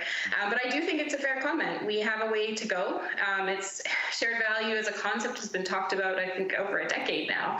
And we do have a way to go. But hopefully, as we go through these crises, we'll maybe come out the other side a little bit more focused on creating shared values in these communities that we draw so much from in our businesses, and hopefully give a lot back to. Yeah. Bart. Can I also react? Yeah. Please. Yeah. Well, so yes, I mean, again, I'm disappointing in the shared value idea in the sense that it looked so good when it was first published, but then even in the paper, if you start to look at the examples that are being provided, you start to doubt. For me, Nestlé is not the class book example of shared value. So yes, a lot of missed opportunities, but you know what? Nowadays, and I see it around me, and I'm not going to mention names, but think airline companies, but in any industry, you see companies in big trouble. Now they ask, and we have power, have people, that's something that we tend to forget. Communities are very powerful. So now we have an opportunity to renegotiate the license to operate for these companies by providing them loans. But I'm not inclined to say to a company which is now asking for 100 or 200 millions from the government to say, here you go. If the last 10 years they hardly paid any tax, they were not acting as a responsible employer, they were not respecting sustainability concerns. So basically let them now go bankrupt and think in terms of a new deal. Because this promise, this subtitle, Reinventing Capitalism, I think we need it. We really need it. But can I throw in one more remark from the chat maybe? Because Richard says, who should be or is willing to pay for the slack in an optimized economy? And I think that maybe relates to what you were saying. And I would also be curious for, after you say something about it, for Stephanie and Cornelius' opinion there. So who should pay for that slack in an optimized economy? Because that is another issue, of course. Yeah, but that's a very good question. We are now trying to devise schemes in which we find a new, for startup companies, in which we say, look, if there is profit, this proportion should go to the shareholders, definitely. We don't want to wipe them out. We want them to be in there. But this amount of money should also stay as a kind of buffer. By the way, something that you can legally enforce and which is on the table. Think about Basel and so on. These are things that you should consider as going back via fiscal and tax things. But can we all agree that this focus and obsession with not paying taxes in the long run is devastating for society as a whole? So there are ways to devise schemes which actually reflect more shared principles. And maybe as Europe, we should enforce them by legislation. Yeah. Okay. Yeah, but Cornelius and Stephanie did research in Indonesia and Myanmar. So if we think about those economies and creating slack, what would be your reactions? That's a completely different world, of course, ecosystem even. Stephanie maybe first, and then Cornelius. Yeah, the research showed that actually they were holding slack between their competitors. Which was quite interesting. So Myanmar is a country that's besieged by a lot of different crises. They're one of the most hard-hit in the world from climate change. They have political instabilities, etc. And what was so interesting is that the competitors usually compete, but when a crisis hit, what these competitors did is they actually shared resources among each other. They held slack inventory between each other. They had community-based money that they had paid into on a grassroots basis. So sometimes I think we have a bit of a bias, especially in the West, that we look towards the West for the answers. But so many answers are from countries that are besieged by crises constantly. They have really fine-tuned the ability to survive. So I think that Myanmar market was one of the shining examples of shared value that I've seen. The competitors work together with their suppliers, with their customers to solve their problems. So I think that there's an opportunity there for us to be really creative in how we think about slack and not just see it as a cost. Yeah, thank you. And Cornelius, what can we learn from lead users and flood resilience in Indonesia? Well, first of all, I think I would agree here, and maybe not now from Indonesia and lead users, but what I'm observing here right now in Germany, and that's quite interesting, is there are all these hotels, and these hotels are most of them on the brink to go bankrupt here. Yeah? So, and they used to be competitors, but they are now looking for opportunities to collaborate. And there is new platforms being built up to bring these, former competitors closer together and to share services and activities and things. Yeah? And that's an interesting thing here. and probably never came up without this crisis here. Yeah? But the more atomized markets are, and the more, competitors are fighting each other in markets, the more, and then a situation like that hits them, the more difficult it gets for everybody. So the idea here is obviously to share and to collaborate, and then together somehow to survive that in a better manner. Yeah? And that's, I think, the one way to tackle it here. Yeah. Yeah, Richard says, thank you. It's very spot on. Denmark denied help. Yeah. Difficult issues here. And there's also this other opportunity here, talking about hotels and these large offices that nobody uses anymore. There are many people now thinking about the future of these huge building complexes and things. And there are very, I think, useful ideas to rebuild them and to create apartments and living space for people. And since, living in metropolitan areas, in big cities is so costly, then there is also the hope that there will be more affordable living room for people and other means of using stuff and things. So it would, really turn the business, the original idea of a hotel completely, because, it's no more about, offering rooms per time. It's a different business concept, but it includes a lot of opportunities here to not only survive, but also eventually to build up new attractive businesses that many people can benefit from. Yeah. So it's a negative in that regard, therefore. Yeah. We are getting close to the last few minutes of this panel discussion, and I have a question of my own, because as you may remember, I introduced all of you as with this slide, risk and resilience, and I've been looking into the with the slide on resilience and innovation, I've been looking into the relationship between innovation and resilience already for a few years. And you could say that resilient organizations innovate, or is it the other way around? Are very innovative communities maybe more resilient, and especially in a bottom of the pyramid situation? And I would like all three of you to react on this. Maybe Stephanie can start. What do you think? Is it which way around would it be? Well, I think it goes hand in hand, and it really comes back to the slide I was showing about how we have multiple roles in our day. Yeah. So yes, we are part of the community, but we are also part of companies and government and whatever else we're part of. And I think it really goes hand in hand, and there is an absolute need to come up with creative solutions. So we know in this crisis that the companies that have been able to pivot, Heineken all of a sudden making alcohol, a hand cleanser, Old Navy, which is a company in North America, all of a sudden switching to making masks. The companies that were creative and flexible are the ones that are doing better in this, and I think that comes from companies, but it certainly also comes from community members themselves, because as I argued along, it goes hand in hand. So I think you can't separate it, and hopefully the creativity, especially for everyone watching, I hope you bring the creativity to these multiple problems we're facing and towards better solutions. Yeah, and actually it's nice, while you were talking, Daniela put in a remark in the chat and says, how can we keep the spirit of collaboration when we are beyond the heat of the moment? We cannot ask Daniela to further elaborate on her question, but Bart, maybe you can say something about that?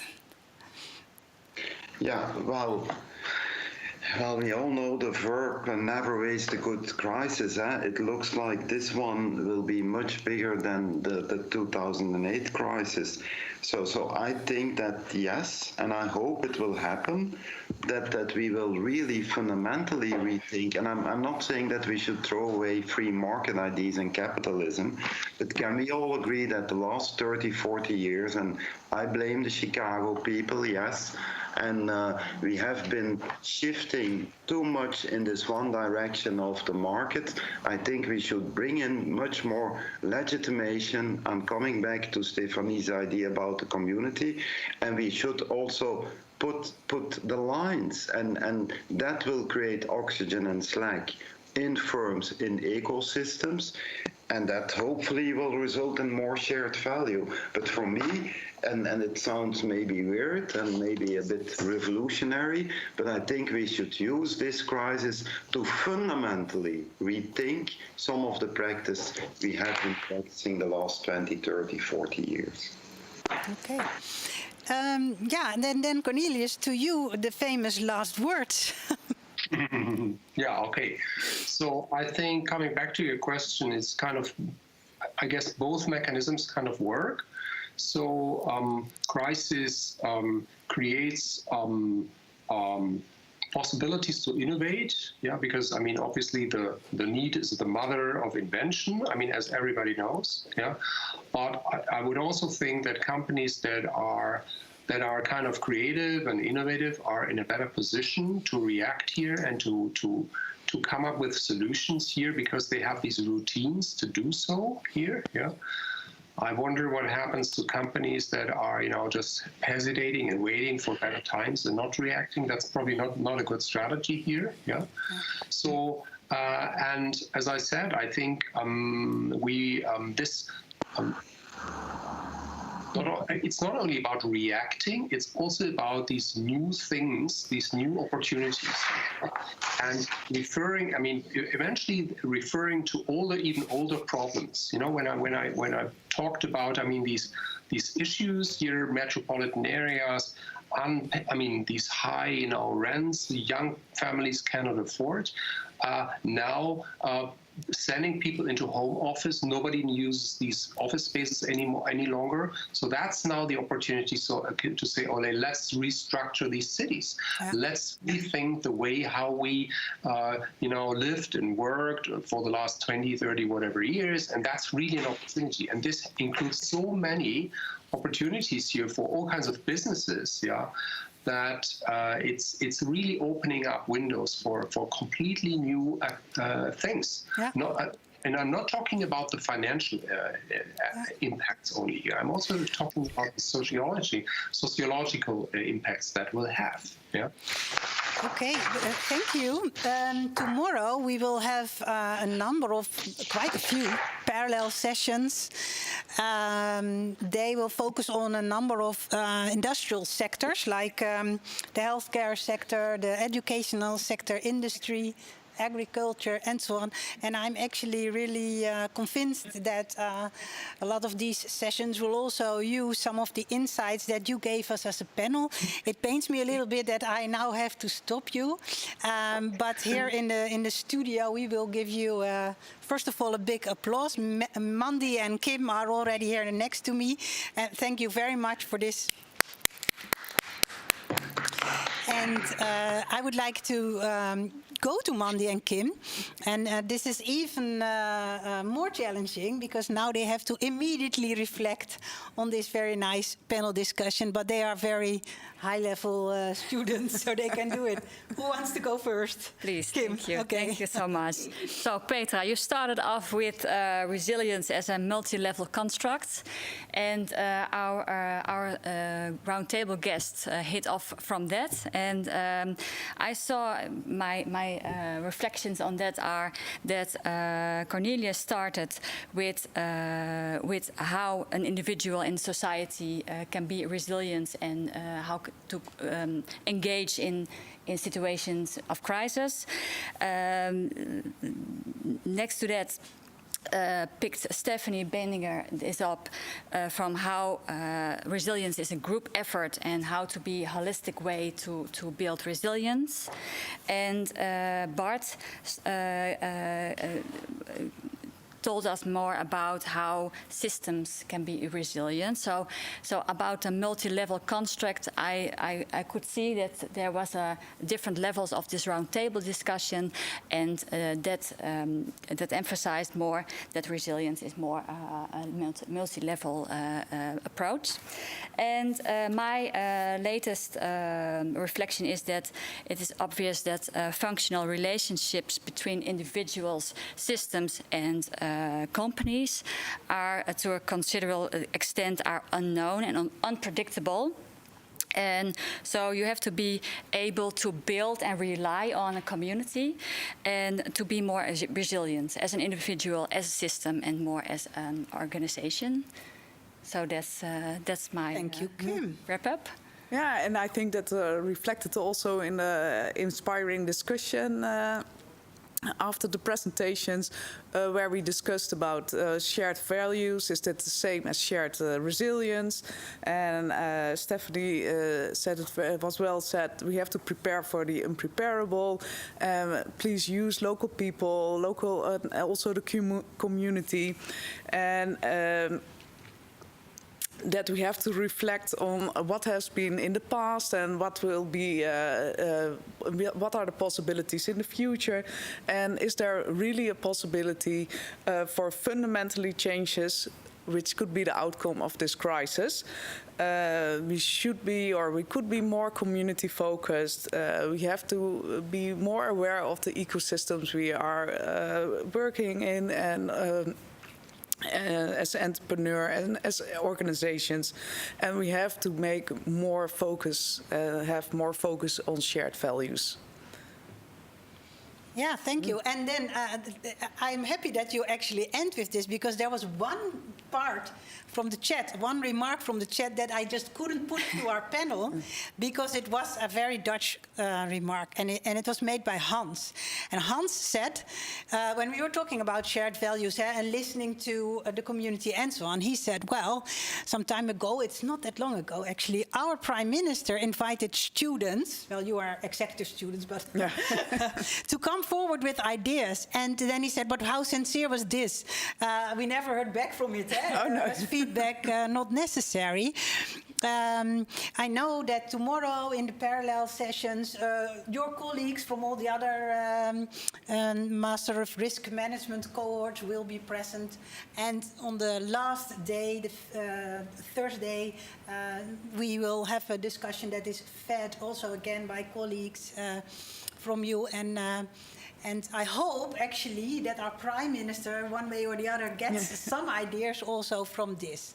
I think the whole event is being recorded. Maybe we can share it with him.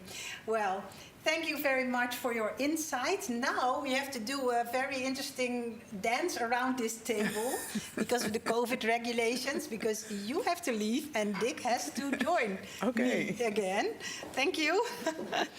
But it goes very well. You don't see this, audience. We are wearing our mouth caps all the time, except when you see us. But the rest of the time, we wear our mouth caps. So, Marielle, and of course, how did it all go? Because I was at the back and had to do a lot of work. I'm curious. To understand, to support you over here. Yeah. A short reflection of yourself, perhaps, Petra. Yeah, well, I'm actually, of course, it was a bit, oh yeah, Marielle, you can also come. Yeah, Marielle, join us. Of course, it was a bit exciting for us this day. How would it go? But actually, I've also learned quite a lot from what happened. And that shows that our pace was good.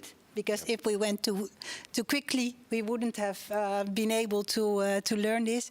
I also think that the suggestion of Bart van Looy to rename our festival into Uncertainty and Resilience, I will not follow up on that one. It doesn't sound nice. But it is actually something that is very important. Yeah. So maybe we can think of another nice word game.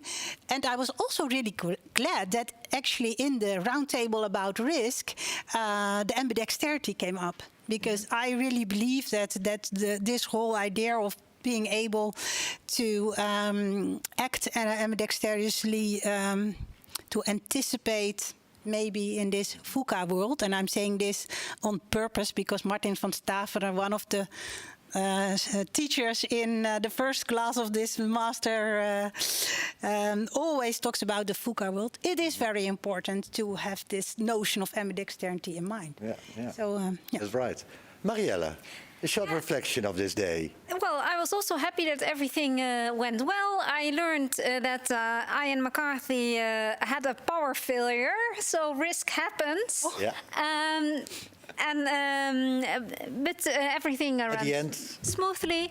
Yep. Yeah, and I thought the discussion was very excited. I liked this a lot, and also I saw that the opinions converging into how this risk versus is a feeling versus risk science, and indeed. What I really liked is Joseph Eumann's statement that we have to reach out, we have to talk to people. And I think that's also very important in COVID. Talk to citizens, talk to people. What are their feelings? Yeah. What are their concerns? Where do they struggle with? And I think as risk scientists, we could embrace that more. Yeah. Yeah. Okay. But before you close this, Dick, I have one question to you from the chat. Tell us. Because there are so many people asking about whether they can get the slides.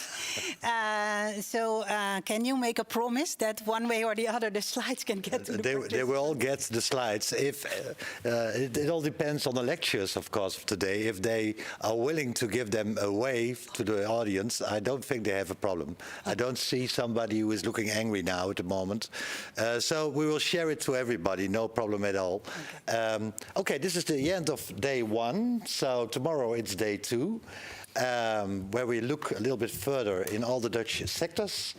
And both of you, we will see back again on Thursday, because then that's the final day, the final reflection of the first 2 days. For those who want to participate tomorrow, no problem. Just wait for your email tomorrow before 3 o'clock, then you will get the code and everything to join all those webinars. 10 webinars at the same time between 4 and 6 p.m.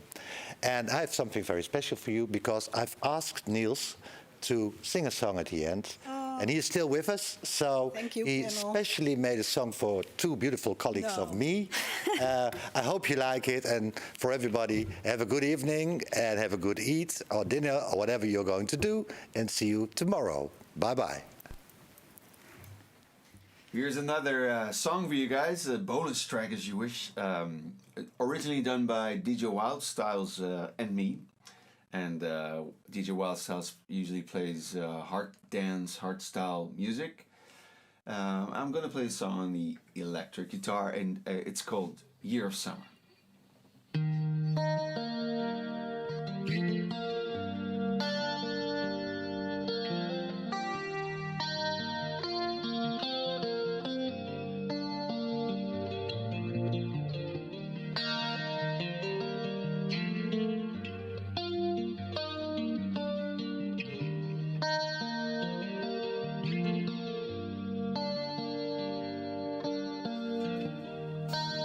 Clouds have gone away to start a brighter day.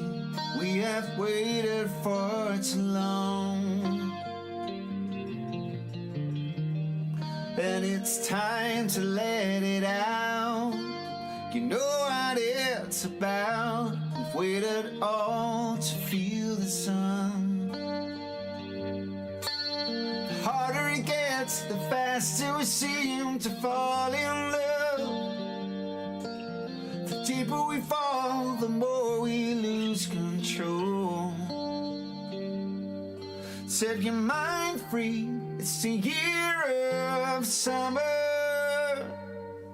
Keep your heart strong, 'cause the summer's here. Set your mind free, it's the year of summer. Yeah, the year of summer is here.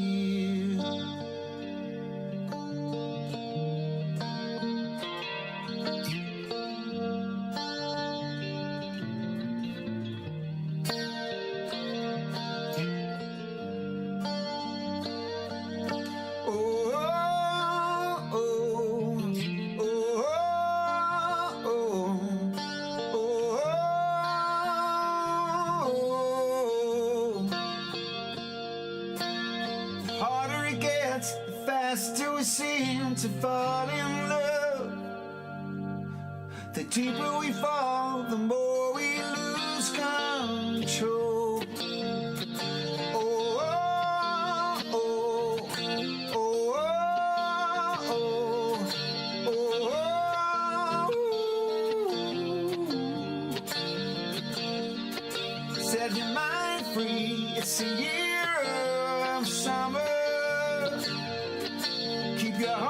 song, 'cause the summer's here. Set your mind free, it's the year of summer. Yeah, the year of summer's here.